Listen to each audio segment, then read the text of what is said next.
ਹਸਤ ਖੇਲਤ ਤੇਰੇ ਦੇਹੁਰੇ ਆਇਆ। ਇਸ ਕਿਤਾਬ ਦਾ ਪਹਿਲਾਂ ਭੂਮਿਕਾ ਆ ਚੁੱਕੀ ਹੈ।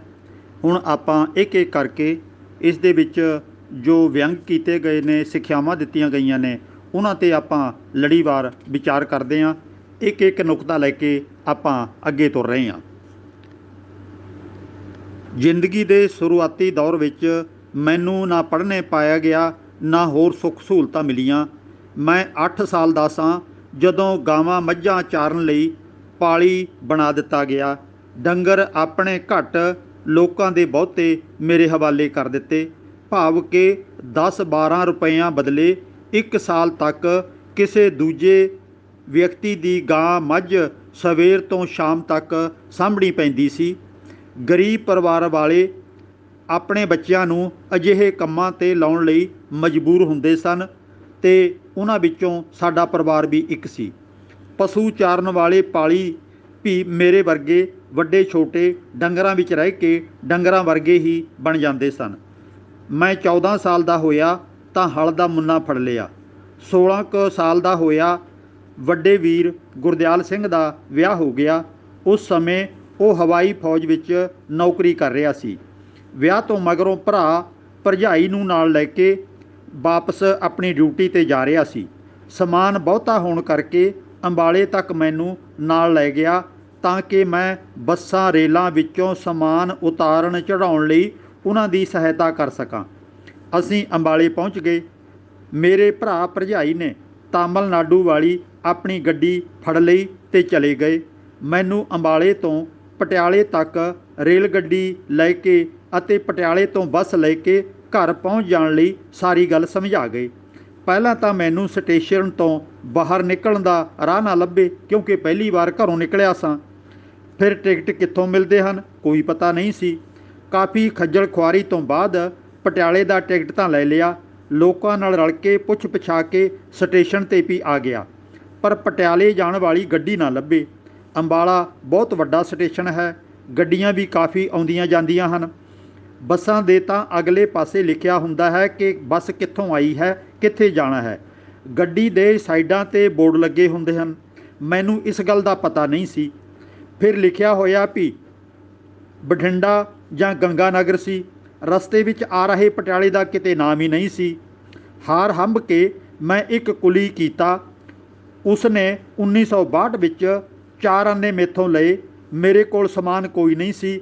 ਮੇਰੀ ਬਾਂਹ ਫੜ ਕੇ ਮਜ਼ਾਕ ਕਰਦਾ ਕੁਲੀ ਮੈਨੂੰ ਪਟਿਆਲੇ ਵਾਲੀ ਗੱਡੀ ਵਿੱਚ ਬਿਠਾਇਆ, ਨਾਲੇ ਹੱਸੀ ਜਾਵੇ, ਆ ਜਾ ਮੇਰੇ ਟੈਚੀ, ਆ ਜਾ ਮੇਰੇ ਟੈਚੀ। ਮੈਨੂੰ ਉਹ ਟੈਚੀ ਸਮਝ ਕੇ ਮਜ਼ਾਕ ਕਰ ਰਿਹਾ ਸੀ, ਕਿਉਂਕਿ ਮੈਂ ਬੇਅੰਤ ਅਣਜਾਣ ਸਾਂ। ਇਸ ਘਟਨਾ ਤੋਂ ਮੈਂ ਬਹੁਤ ਸ਼ਰਮਸਾਰ ਹੋਇਆ।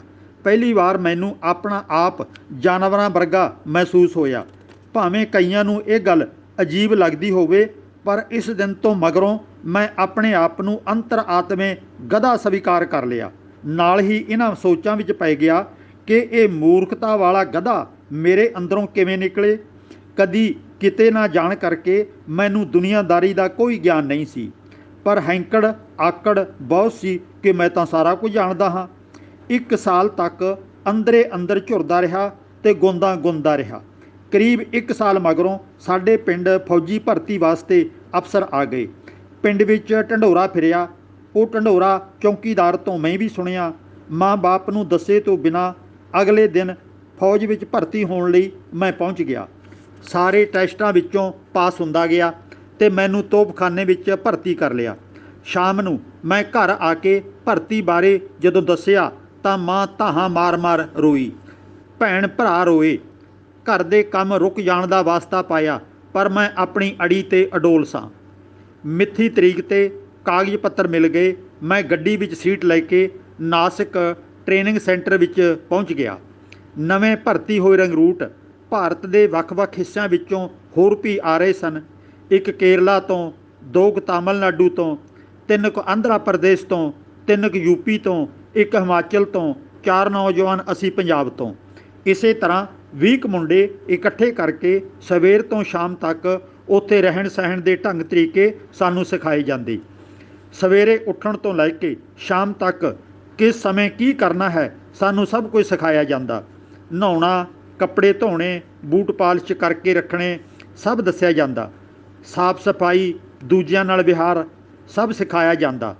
ਇੱਕ ਹਫ਼ਤੇ ਤੱਕ ਮੁੱਢਲੀ ਤਿਆਰੀ ਕਰਾਉਣ ਤੋਂ ਬਾਅਦ ਸਾਡਾ 20 ਮੁੰਡਿਆਂ ਦਾ ਗਰੁੱਪ ਬਣਾ ਕੇ ਵਿਧੀ ਪੂਰਵਕ ਵੱਖੋ ਵੱਖਰੇ ਪੀਰੀਅਡ ਲੱਗਣ ਲੱਗ ਪਏ। ਇਸ ਇੱਕ ਹਫ਼ਤੇ ਦੀ ਮੁੱਢਲੀ ਸਿੱਖਿਆ ਦੌਰਾਨ ਸਾਡੇ ਟੀਚਰ ਸਿਖਾਂਦਰੂ ਰੰਗਰੂਟਾਂ ਦਾ ਮਾਨਸਿਕ ਪੱਧਰ ਪਰਖਦੇ ਰਹਿੰਦੇ ਸਨ।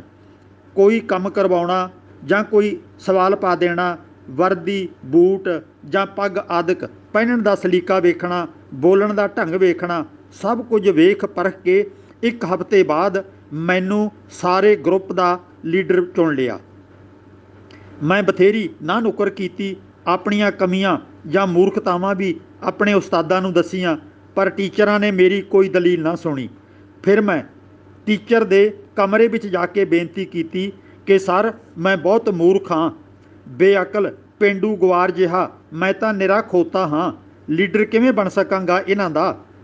ਉਸਤਾਦ ਨੇ ਪਿਆਰ ਨਾਲ ਮੇਰੀ ਪਿੱਠ ਥਾਪੜੀ ਤੇ ਕਹਿਣ ਲੱਗਿਆ, ਬੇਟਾ ਇੰਦਰ ਸਿੰਘ, ਅਸੀਂ ਇੱਕ ਹਫ਼ਤੇ ਵਿੱਚ ਸਾਰੇ ਮੁੰਡਿਆਂ ਦੀ ਪਰਖ ਕਰਕੇ ਹੀ ਤੈਨੂੰ ਇਹਨਾਂ ਦਾ ਮੁਖੀ, ਮਨੀਟਰ ਜਾਂ ਲੀਡਰ ਚੁਣਿਆ ਹੈ। ਤੂੰ ਮੂਰਖ ਨਹੀਂ ਹੈ। ਇਸ ਉਮਰ ਦੇ ਹਿਸਾਬ ਨਾਲ ਤੇਰਾ ਦਿਮਾਗ ਬਹੁਤ ਤੇਜ਼ ਹੈ। ਤੂੰ ਦੱਸੀ ਗਈ ਗੱਲ ਨੂੰ ਬਹੁਤ ਛੇਤੀ ਸਮਝਦਾ ਹੈ। ਬੇਟਾ ਸੱਚ ਜਾਣੀ ਤੂੰ ਗਧਾ ਨਹੀਂ ਹੈ, ਸਗੋਂ ਆਹ ਤੇਰੇ ਅਧੀਨ ਜੋ ਕੀਤੇ ਹਨ ਸਮਝ ਲੈ ਸਾਰੇ ਗਧੇ ਹਨ। ਕਲਾਸ ਵਿੱਚ ਅਸੀਂ ਪੜ੍ਹਾਵਾਂਗੇ, ਕਲਾਸ ਤੋਂ ਬਾਹਰ ਇਹਨਾਂ ਨੂੰ ਤੂੰ ਕਾਬੂ ਕਰਕੇ ਰੱਖਣਾ ਹੈ। ਜੇ ਤੇਰਾ ਕਿਹਾ ਨਹੀਂ ਮੰਨਣਗੇ ਤਾਂ ਸਾਨੂੰ ਆ ਕੇ ਦੱਸ ਦਿਆ ਕਰੀ। ਇਸ ਵਕਤ ਤੂੰ ਇਹਨਾਂ ਦਾ ਲੀਡਰ ਹੈ, ਗਧਿਆਂ ਨੂੰ ਸੰਭਾਲਣ ਵਾਲਾ। ਮੇਰੀ ਹੈਰਾਨੀ ਦੀ ਹੱਦ ਨਾ ਰਹੀ ਜਦੋਂ ਟੀਚਰ ਨੇ ਮੈਨੂੰ ਸਿਆਣਾ ਹੋਣ ਦਾ ਖਿਤਾਬ ਦੇ ਦਿੱਤਾ। ਮੇਰੇ ਨਾਲ ਵਾਲਿਆਂ ਨੂੰ ਗਧੇ ਕਹਿ ਕੇ ਮੈਨੂੰ ਗਧੇ ਹਿੱਕਣ ਲਾ ਦਿੱਤਾ। ਫਿਰ 10 ਮਹੀਨੇ ਟ੍ਰੇਨਿੰਗ ਦੌਰਾਨ ਮੈਂ ਉਹਨਾਂ ਗਧਿਆਂ ਨੂੰ ਭਜਾਈ ਫਿਰਦਾ ਰਿਹਾ, ਟ੍ਰੇਨਿੰਗ ਲੈਂਦਾ ਰਿਹਾ। ਜਿੰਨੀ ਦੇਰ ਤੱਕ ਅਸੀਂ ਉੱਥੋਂ ਟ੍ਰੇਨਿੰਗ ਲੈ ਕੇ ਅਰੇਂਜਮੈਂਟ ਵਿੱਚ ਕੂਚ ਨਾ ਕਰ ਗਏ, ਆਪੋ ਆਪਣੀਆਂ ਯੂਨਿਟਾਂ ਦੇ ਵਿੱਚ ਨਾ ਪਹੁੰਚ ਗਏ, ਉਦੋਂ ਤੱਕ ਮੈਂ ਉਹਨਾਂ ਦਾ ਲੀਡਰ ਬਣਿਆ ਰਿਹਾ।